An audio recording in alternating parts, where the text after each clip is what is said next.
बच्चों, कैसे हो आप सभी।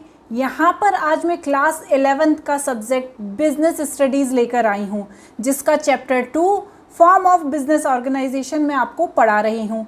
यहाँ पर आज मेरा टॉपिक है पार्टनरशिप। पार्टनरशिप होती क्या है।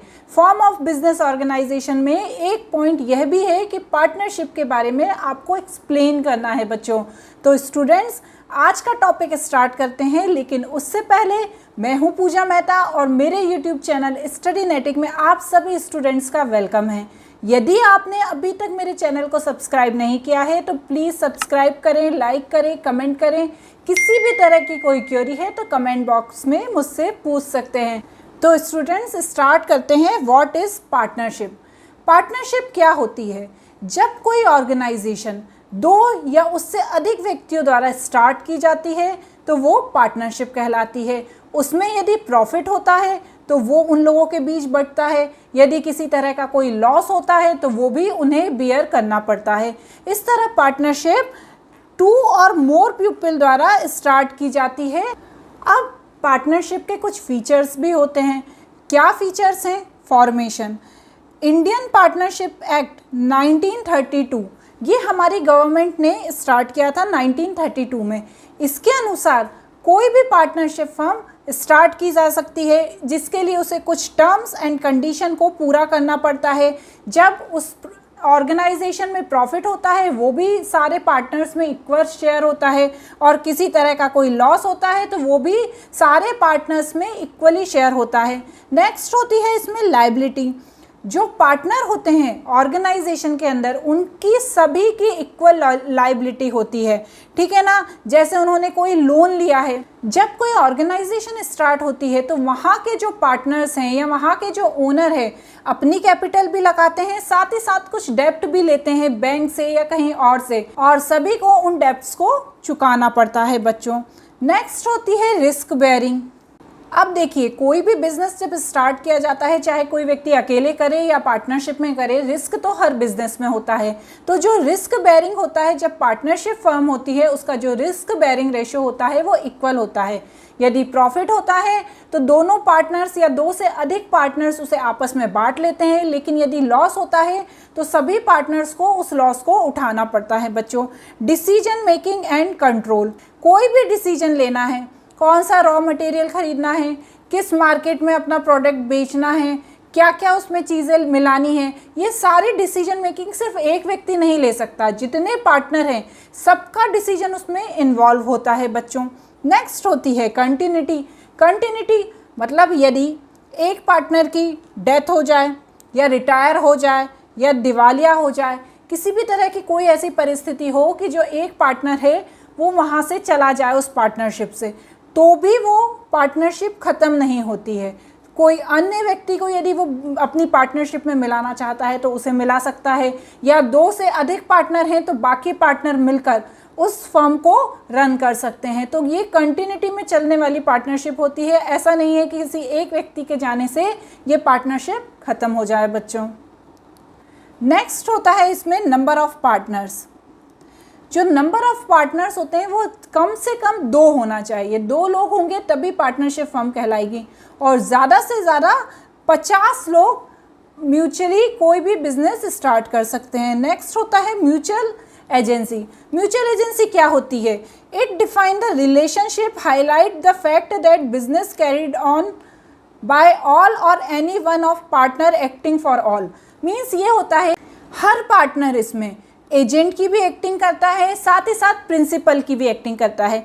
अब एजेंट की एक्टिंग कैसे करता है कि वो रिप्रेजेंट करता है, कहीं जैसे वो गया तो वो सारे पार्टनर्स को रिप्रेजेंट करता है कि भैया मैं इस बिज़नेस से आया हूँ, मैं इस ऑर्गेनाइजेशन से आया हूँ और मैं इन सब का एजेंट हूँ। जो मैं बात कर रहा हूँ वो मेरे अकेले की बात नहीं है, हम सब लोगों का डिसीजन है, मैं एजेंट के थ्रू बात कर रहा हूँ। इसी तरह वो प्रिंसिपल भी बन जाता है, क्योंकि वो सभी पार्टनर्स को मिलाकर रखता है। इसलिए यहाँ पर कहा जाता है कि पार्टनरशिप फर्म म्यूचुअल एजेंसी भी होती है।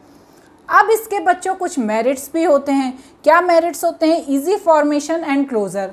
जो पार्टनरशिप एक्ट चालू हुआ था 1932 में, उसमें यहाँ पर जो पार्टनरशिप फर्म का जो फॉर्मेशन और क्लोज़र है बहुत इजी बनाया गया है। ज़्यादा उसमें वो नहीं है कि आपको ऐसा करना पड़ेगा वैसा करना पड़ेगा। आप चाहें इजीली जब चाहें पार्टनरशिप फर्म खोल सकते हैं। यदि आपको कोई प्रॉब्लम आती है, आपकी बनती नहीं है, किसी तरह की कोई समस्या आती है, तो आप उस पार्टनरशिप फर्म को क्लोज भी कर सकते हैं। इसमें बिल्कुल ईजी प्रोसीजर होता है, कोई भी लंबा चौड़ा प्रोसीजर नहीं होता है। बैलेंस डिसीजन मेकिंग, देखिए जो पार्टनर्स होते हैं ना, उनकी अलग अलग स्किल्स होती हैं, अलग अलग एरियाज से आए हुए होते हैं, तो उस चीज़ का फ़ायदा भी पार्टनरशिप फर्म को मिलता है, क्योंकि सब अलग अलग जगह से आते हैं, अपनी अपनी राय देते हैं, जिससे क्या होती है, जो डिसीजन मेकिंग होती है वो बैलेंस होती है, सब लोगों की सोच के अकॉर्डिंग होती है। नेक्स्ट होता है मोर फंड। जब एक व्यक्ति कोई ऑर्गेनाइजेशन स्टार्ट करता है, हमने पढ़ा है सोल प्रोप्राइटरशिप में, उसे फंड की बड़ी शॉर्टेज होती है, क्योंकि वो अकेला रहता है, जितना होता है उतना ही लगा पाता है, लोन भी बहुत लिमिटेड मात्रा में ले पाता है। लेकिन जब पार्टनरशिप में फर्म कोई स्टार्ट होती है तो फंड्स भी ज़्यादा मिलते हैं, क्योंकि हर व्यक्ति, हर पार्टनर उसमें अपना कैपिटल लगाता है, लोन भी उस पार्टनरशिप फर्म को अच्छी मात्रा में मिल जाता है। तो यहाँ पर पार्टनरशिप का सबसे बड़ा मेरिट है कि यहाँ पर फंड्स की कभी कमी नहीं होती। नेक्स्ट होता है शेयरिंग द रिस्क। जो रिस्क है वो एक व्यक्ति की नहीं होती। यदि कोई लॉस हो गया, किसी तरह का कोई घाटा हो गया, तो जितने भी पार्टनर्स हैं वो मिलकर उस लॉस को उठा लेते हैं। जैसे सपोज बहुत बड़ा लॉस हो गया, यदि सोल प्रोप्राइटर होगा तो उसे वो अकेले को उसे उठाना पड़ेगा, लेकिन जब पार्टनरशिप फर्म होगी तो सबके पास थोड़ा थोड़ा आएगा और सबको थोड़ा थोड़ा रिस्क उठाना पड़ेगा बच्चों। नेक्स्ट इसमें होता है बच्चों सीक्रेसी। जो पार्टनरशिप फर्म होती है, ठीक है ना, उसे अपनी रिपोर्ट्स गवर्नमेंट में सबमिट नहीं करनी पड़ती, उसे बताना नहीं पड़ता कि उसे क्या लॉस हो रहा है, क्या प्रॉफिट होता है। वो सारी जानकारी उसके पास, खुद के पास रहती है, और ना ही मार्केट तक पहुंच पाती है कि क्या है अंदर की बात। इसलिए यहाँ पर पार्टनरशिप फर्म में हमेशा सीक्रेसी बनी रहती है बच्चों। अब साथ ही साथ इसके कुछ लिमिटेशंस भी हैं, कुछ डीमेरिट्स भी हैं, जैसे अनलिमिटेड लायबिलिटी। अब क्या होता है, पार्टनरशिप फर्म में बहुत सारी जिम्मेदारी रहती है पार्टनर्स के ऊपर। जैसे उन्होंने अपनी फर्म के लिए कोई लोन लिया है, ठीक है ना, अब वो लोन वो चुका नहीं पा रहे हैं, किसी तरह की कोई प्रॉब्लम आ गई है। अब दो पार्टनर ने मिलकर पार्टनरशिप फर्म स्टार्ट करी। एक पार्टनर तो अच्छा पैसे वाला है, दूसरा पार्टनर कम पैसे वाला है। तो जब लोन चुकाने की बात होगी तो जो अच्छा पैसे वाला पार्टनर है उसे अपने पर्सनल रिसोर्सेज से भी उस लोन को चुकाना पड़ेगा, क्योंकि यहाँ पर पार्टनरशिप फर्म में यदि किसी तरह का लोन चुकाने में किसी फर्म को प्रॉब्लम जाती है तो उसके पर्सनल रिसोर्सेज, उसकी चीज़ों को भी ले लिया जाता है बच्चों। नेक्स्ट होता है लिमिटेड रिसोर्सेज। यहाँ पर 2 लोग या 2 से अधिक लोग, 50 लोग, वह पार्टनरशिप फर्म खोल सकते हैं। लेकिन कभी कभी क्या होता है, बहुत लार्ज स्केल की पार्टनरशिप फर्म होती है, उन्हें 50 से ज़्यादा लोगों की ज़रूरत होती है, पर लिमिटेशन के कारण आप 50 से ज़्यादा लोग पार्टनरशिप फर्म खोल नहीं सकते हैं। इसके कारण क्या होता है, जो रिसोर्सेज होते हैं वो कम होते हैं, लार्ज स्केल की पार्टनरशिप फर्म खुल नहीं पाती, जो इसका सबसे बड़ा डिमेरिट है। नेक्स्ट है possibility of conflict. Her partner अलग अलग जगह से आया है, अलग अलग उसकी थिंकिंग है, अलग अलग सोच है। कभी कभी ये चीज़ें क्या होती हैं, कॉन्फ्लिक्ट पैदा कर देती हैं, क्योंकि हर व्यक्ति दूसरे व्यक्ति की बात को पसंद करे ऐसा ज़रूरी नहीं होता है। तो यहाँ पर कॉन्फ्लिक्ट होने की भी संभावना बहुत ज़्यादा रहती है बच्चों। नेक्स्ट होता है lack of continuity.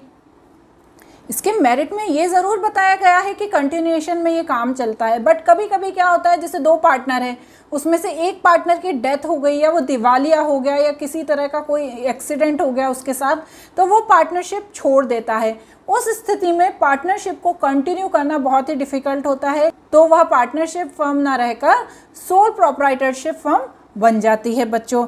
Lack of public confidence. जैसा कि हमने बताया कि जो पार्टनरशिप फर्म की जो रिपोर्ट्स होती है, जो फाइनेंशियल कंडीशन होती है, उसे गवर्नमेंट को या लोगों को बताने की ज़रूरत नहीं रहती। जब लोगों को ये पता नहीं रहता कि यार इनकी फाइनेंशियल कंडीशन कैसी है, तो क्या होती है, जो लोगों का भरोसा होता है वो उस फर्म पे कम होता है, जिसके कारण क्या होती है, लैक ऑफ पब्लिक कॉन्फिडेंस, मतलब कॉन्फिडेंस की कमी रहती है उस फर्म के लिए। तो यहाँ पर इस तरह इसके कुछ डिमेरिट्स भी होते हैं।